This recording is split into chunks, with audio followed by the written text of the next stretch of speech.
మీకు ఈ వీడియో నచ్చినట్లయితే వీడియోకి లైక్ చేసి ఛానల్ని సబ్స్క్రైబ్ చేసుకోండి. ద్రోహే ఇది కూడా అని దాత్రి గురించి నోటికొచ్చినట్లు మాట్లాడుతూ ఉంటుంది. చాలే ఆపు నిషిక, ఇన్ని రోజులు జగదాత్రి మన ఇంట్లోనే ఉంది, కానీ మన ఇంట్లో ఎవరికైనా ద్రోహం చేసిందా అని సుధాకర్ అడుగుతూ ఉంటాడు. జగదాత్రి వాళ్ళ అమ్మ కూడా ఉద్యోగంలో చేరిన మొట్టమొదటనే ద్రోహం చేసి ఉండదు మామయ్య. అందరినీ నమ్మించడానికి కాస్త సమయం తీసుకొని ఆ తర్వాత ద్రోహం చేసి ఉంటుంది. జగదాత్రి ఇప్పుడిప్పుడే కదా మన ఇంట్లో ఉంటుంది, అందరినీ నమ్మించిన తర్వాత మోసం చేస్తుంది, ద్రోహం చేస్తుంది అని నిషిక చెప్తూ ఉంటుంది. ఇలాంటి వాళ్ళని మీరెందుకు వెనకేసుకొస్తున్నారో, ఎందుకు ఇలా మాట్లాడుతున్నారో నాకేం అర్థం కావటం లేదు.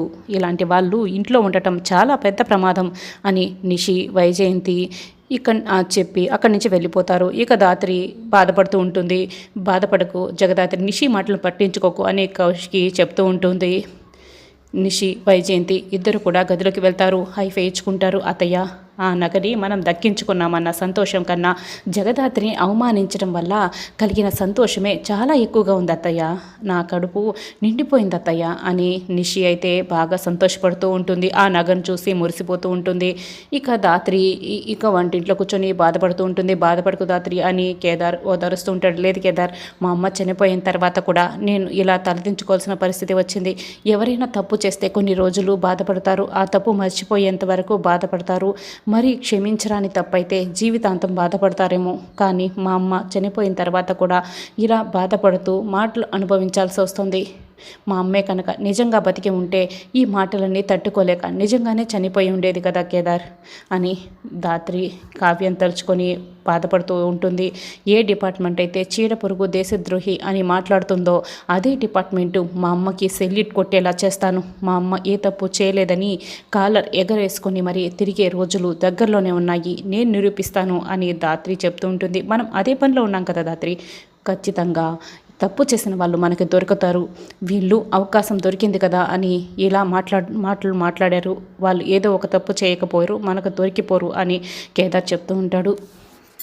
నేను కనుక మా అమ్మ ఏ తప్పు చేయలేదని నిరూపించకపోతే నేను మా అమ్మ కూతుర్నే కాదు అని దాత్రి అయితే ఛాలెంజ్ చేస్తూ ఉంటుంది. అత్తయ్య, ఇందాక ఫోటోలు తీసుకోలేదు, కొన్ని ఫోటోలు తీ అత్తయ్య, నేను ఈ నగ వేసుకుంటాను అని నిషి ఆ నగను వేసుకొని వైజయంతి దగ్గర ఫోటోలు తీపించుకుంటూ ఉంటుంది. అప్పుడే కౌశికి 1 crore డెబిట్ అయిందని ఫోన్లో మెసేజ్ వస్తుంది. నేను అస్సలు డెబిట్ చేయలేదే, ఎలా డెబిట్ అయింది అని బ్యాంక్ కాల్ చేస్తుంది. అడుగుతూ ఉంటుంది. మీ చెక్ డెబిట్ అయింది మేడం, ఇదే చూపిస్తుంది అని ఇన్ఫర్మేషన్ ఇస్తూ ఉంటారు. నేను ఇష్యూ చేయలేదు కదా అని చెక్ బుక్ని చెక్ చేస్తూ ఉంటుంది. అయితే దాంట్లో ఒక చెక్ తక్కువగా ఉంటుంది. ఇదంతా నిషి పని అని కౌశికి అర్థమవుతుంది. నిషికాని గట్టిగా అరుస్తూ ఉంటుంది. అమ్మి ఆ కౌశికి పిలుస్తోంది. ఈ నగ కనుక చూసిందంటే మన ఫోటోలకి పూలమాల వేసేస్తుంది, ముందు దాన్ని కపుట్లో పెట్టేయి, రామ్మ వెళ్దాం అని వైజయంతి చెప్తుంటుంది. ఏమైంది కౌశికి, ఎందుకంత కోపంగా ఉన్నావు అని సుధాకర్ అడుగుతూ ఉంటాడు. అందరూ రానివ్వండి బాబాయ్ చెప్తాను అని కౌశికి అంటూ ఉంటుంది. ఏమైందమ్మీ, ఎందుకు అలా అరుస్తున్నావు అని వైజయంతి అడుగుతుంది. నిషిక నా చెక్ బుక్ నుంచి ఒక చెక్ తీసుకొని నా సైన్ ఫోర్జరీ చేసి ఆ ఆప్షన్కి వెళ్ళింది, 1 కోటి రూపాయలు ఆ నగ కోసం ఖర్చు పెట్టింది అని కౌశికి అంటుంది. నీ చెక్ బుక్ నుంచి నిషిక ఒక చెక్ని ఎలా దొంగతనం చేస్తుంది? అసలు నిషిక తన సంతకాన్ని ఒకసారి పెట్టినట్లు ఇంకోసారి పెట్టదు, అలాంటిది నీ సంతకాన్ని ఎందుకు ఎలా ఫోర్జరీ చేస్తుంది అని యువరాజ్ అడుగుతూ ఉంటాడు.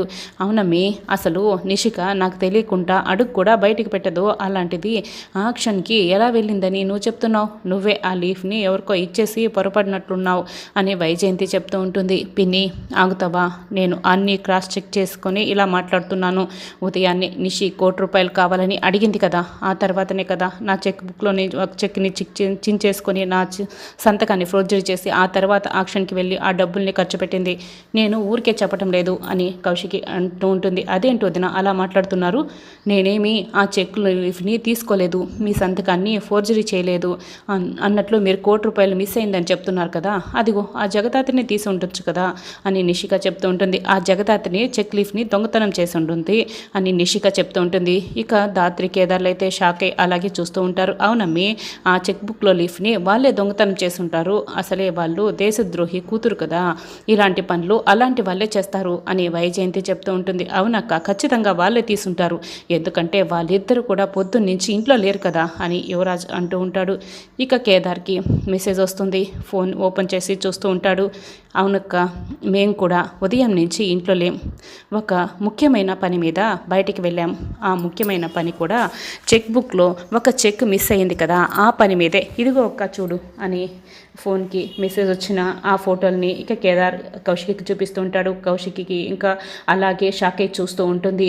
ఏమైందిరా కూడా అని వైజయంతి యువరాజుని కళ్ళతో సైక్ చేసి అడుగుతూ ఉంటుంది. ఏమో అమ్మా, నాకు కూడా తెలియటం లేదు అని యువరాజ్ చెప్తూ ఉంటాడు. అసలు ఏం చూస్తుందబ్బా అని నిషి కూడా అలాగే చూస్తూ ఉంటుంది. ఇక చూడడానికి ట్రై చేస్తూ ఉంటుంది. ఏముందమ్మా ఫోన్లో కౌశికి, నేను చూస్తాను, ఇలా ఇవ్వు అని సుధాకర్ అడుగుతూ ఉంటాడు.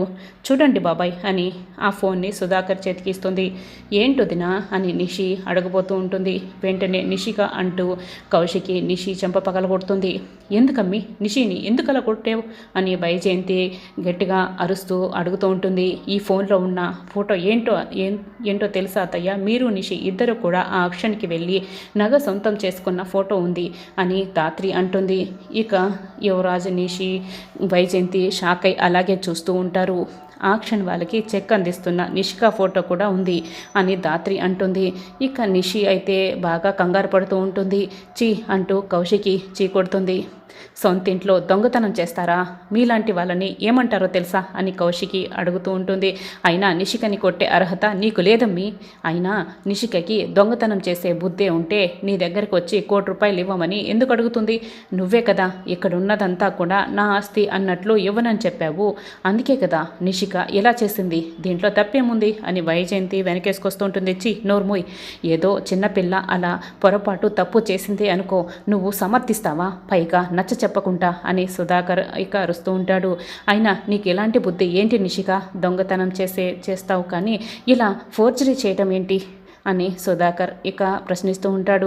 ఫోర్జరీ చేశారని కేసు వేస్తే 2 నుంచి 10 సంవత్సరాల జైలు శిక్ష పడుతుంది తెలుసా అని కేదార్ అంటూ ఉంటాడు. కేసు పెట్టమని చెప్పమంటావా వైజయంతి అని సుధాకర్ అడుగుతూ ఉంటాడు. ఫస్ట్ అండ్ లాస్ట్ వార్నింగ్గా నేను ఈసారికి క్షమిస్తున్నాను, లేకపోతే ఈసారి ఏం చేస్తానో నాకే తెలియదు అని కౌశికి వార్నింగ్ ఇచ్చి అక్కడి నుంచి వెళ్ళిపోతుంది. మా అమ్మ తప్పు చేసిందా లేదా అని అసలు ఏమీ తెలియకుండానే మా అమ్మ దేశద్రోహి అది ఇది అని మాట్లాడారు కదా, మరి ఇప్పుడు సొంత ఇంట్లోనే మీరు దొంగతనం చేశారే, మరి ఇప్పుడు మిమ్మల్ని ఏమంటారు, దొంగలంటారా లేకపోతే మోసగాళ్ళని అంటారా? మీరు దొంగతనం చేశారని సాక్ష్యాలు కూడా ఉన్నాయి, కానీ దొంగలు అని చెప్తే మీరు ఒప్పుకోరు కదా అని ధాత్రి అంటూ ఉంటుంది. చూడండి, పక్క వాళ్ళని ఏదైనా ఒక మాట అనడం చాలా తేలిక, అదే మాటలు మన వరకు వస్తే దాన్ని తీసుకోవడం చాలా కష్టం, కాబట్టే ఏదైనా మాట్లాడే ముందు వెనక ముందు ఆలోచించి మాట్లాడాలి అని కేదార్ చెప్తూ ఉంటాడు. చూడు నిషి, అమ్మా నాన్నకి నిన్ను పెంచడం సరిగా చేత కాలేదేమో, అందుకే ఇలా దొంగతనాలు చేయడం నేర్చుకున్నావు. ఇంటికి పురాతన వస్తువులు వస్తే విలువ గౌరవం కాదు పెరిగేది, ఈ ఇంటికున్న అత్తింటి గౌరవం పోకుండా ఉండాలి అంటే ముందుగా ఇలా దొంగతనాలు చేయడం మానుకో అని ధాత్రి చెప్పేసి అక్కడి నుంచి వెళ్ళిపోతుంది. ఇక వైజయంతి నిషి యువరాజ్ ముగ్గురు గదిలోకి వెళ్ళి మాట్లాడుతూ ఉంటారు. ఇంతవరకు మా అమ్మ నాన్నే నన్ను చేసుకోలేదు, ఆ కౌశికి నన్ను కొట్టింది, నేను అంత తేలిగ్గా వదలను అని నిషి చెప్తూ ఉంటుంది. జగదాత్రిని అక్క చేత అలా కొట్టించింది అని యువరాజ్ చెప్తూ ఉంటాడు. అసలు ఇదంతా నీ వల్లనే వచ్చింది యువరాజ్, ఆ జగదాత్రి కేదార్ని నువ్వు ఇంట్లో తెచ్చిపెట్టినప్పటి నుంచి ఇలా జరుగుతుంది అని నిషి చెప్తూ ఉంటుంది.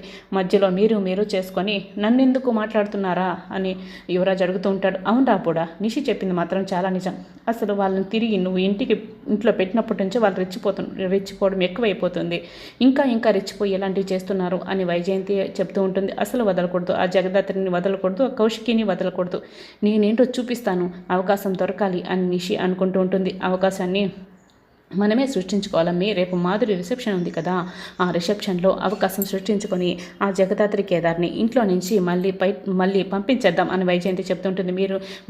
మీరు ఆ జగదాత్రిని చూసుకోండి, నేను ఆ కేదార్ని చూసుకుంటాను అని యువరాజ్ అనుకుంటూ ఉంటాడు. ఇక ధాత్రి వాళ్ళ అమ్మ గురించి కూర్చొని ఆలోచిస్తూ ఉంటుంది. ఏం ఆలోచిస్తున్నావు ధాత్రి అని కేదార్ అక్కడికి వచ్చి అడుగుతూ ఉంటాడు. మా అమ్మ కేసులో ఇన్వాల్వ్ అయిన వాళ్ళందరి గురించి మాట్లాడుతున్నాను. ఈ కేసులో చాలా వరకు మనకి లీడ్స్ దొరికాయి కదా, ఇప్పుడేమో హోమ్ మినిస్టర్ అలా మాట్లాడుతూ ఉన్నాడు.